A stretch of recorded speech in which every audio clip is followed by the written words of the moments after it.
In the depths of a cave system woven through the heart of the planet, a clan of young dragons lived, their scales shimmering shades of gray and black, mirroring the only world they had ever known. These caves, vast and echoing, were a playground for the young and the restless. Their games were as varied as they were imaginative, reflecting the boundless creativity of youth. Chase the glow. A favorite among the younger dragons, this game involved chasing one another in the dark, guided only by the soft glow of the bioluminescent fungi. They would dart and weave through the stalactites and stalagmites, laughter echoing as they tried to tag each other with their tails. Echo Roar. This game was a test of skill and control, where each dragon would take turns roaring into the cavernous depths. The goal was to produce an echo that lasted the longest, using a mix of volume and pitch. It was a game that filled the caves with a symphony of sounds, from the deepest bass to the sharpest trill, each dragon trying to outdo the others with their unique calls. Tunnel racing. For the more adventurous and speed-loving dragons, tunnel racing was the ultimate thrill. Competing in pairs, they would navigate through the maze of tunnels, racing to reach a designated landmark first. The tight turns and narrow passages tested their agility and speed, with the older dragons creating air currents to increase the challenge. Crystal Hunt. A game of strategy and exploration, Crystal Hunt involved searching the caves for the rare and beautiful crystals that grew in hidden nooks. Each dragon had to find and present the most unique crystal, with the elders judging their finds not just on size, but on color and luminosity. It was a game that encouraged exploration and appreciation of their underground world. Shadow puppets. In the quieter moments, the young dragons would gather in one of the larger caverns, where the light from the fungi was just right to cast shadows on the walls. Using their bodies and wings, they would create shadow puppets, telling stories of dragon legends and tales of the surface world as imagined through the eyes of cave-dwelling dragons. Lava leap. In some of the deeper, more dangerous parts of the cave system, where volcanic heat warmed the rocks, lava leap was played. Daring dragons would leap from rock to rock over areas warmed by the planet's core, pretending the ground was molten lava. It was a game that required courage and careful judgment, often watched by anxious elders from a safe distance.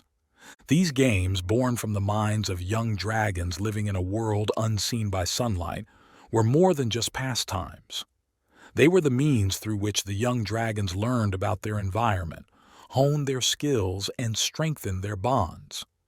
Through play, they mastered the art of flight in the tightest of spaces, learned the value of stealth and speed, and cultivated a deep, intuitive understanding of their home, the vast, winding caves beneath the surface. One day, driven by tales of the unknown told by the elders, a group of young dragons ventured farther than any had dared before. They navigated through twisting tunnels and expansive caverns, each step taking them deeper into the heart of the planet. As they journeyed, they noticed a gradual change in their surroundings. The familiar gray and black terrain of their home began to give way to a strange, almost red sand that crunched under their claws. Driven by an irresistible pull, they followed the trail of red sand until they reached a massive opening, a gateway to a world they never imagined.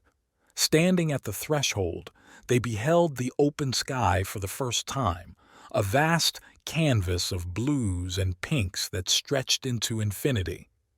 Mesmerized, they stepped forward, their eyes wide with wonder, drinking in the sight of towering red mountains and vast, open plains. The beauty of the surface, untouched and serene, was unlike anything they had ever seen. Suddenly, a sharp command cut through their awe. "Get down now!" The voice, deep and commanding, belonged to an elder dragon who had followed them in secret, ensuring their safety. Startled, The young dragons dropped to the ground, their hearts racing. It was then they saw it, a structure alien to the natural landscape. Amidst the red sands, a base camp stood, its metallic surfaces glinting under the sunlight. Small figures moved about, their strange attire and equipment a stark contrast to the natural beauty surrounding them. As the young dragons retreated from the entrance, their minds buzzing with curiosity and apprehension, the elder dragon gathered them in a secluded chamber, its walls aglow with the soft light of the fungi. Here, away from the prying eyes of the world above, the elder began to unravel the mystery of the humans. "The creatures you saw are known as humans," the elder dragon started, his voice echoing solemnly through the chamber. "They hail from Earth, a planet far from ours, covered in vast oceans and green lands. Much like us, they are curious, always seeking to explore beyond their boundaries."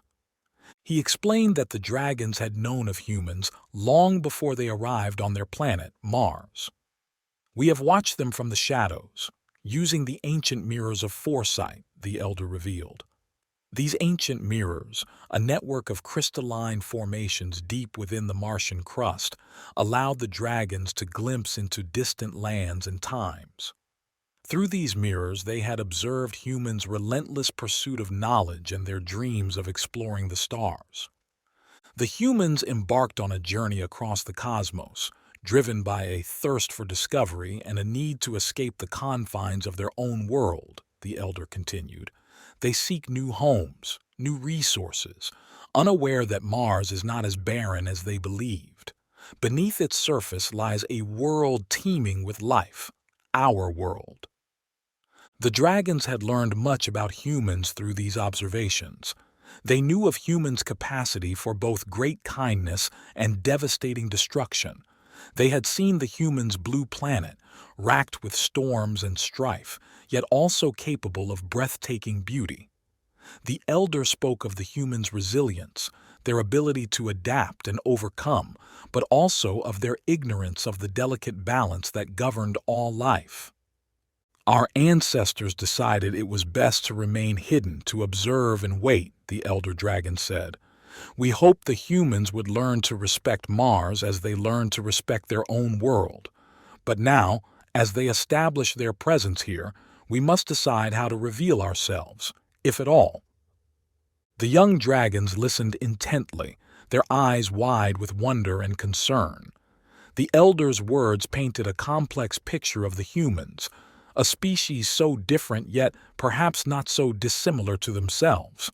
It was a revelation that expanded their understanding of the universe, showing them that their secluded existence beneath Mars's surface was part of a larger tapestry of life. The elder concluded, "We must watch and learn, for the time may come when we need to step out of the shadows. Until then, we continue to observe, to understand, and to protect our home from the unseen alcoves of our cavernous world." This conversation marked a turning point for the young dragons. They realized that their actions, however small, could have repercussions beyond their immediate surroundings.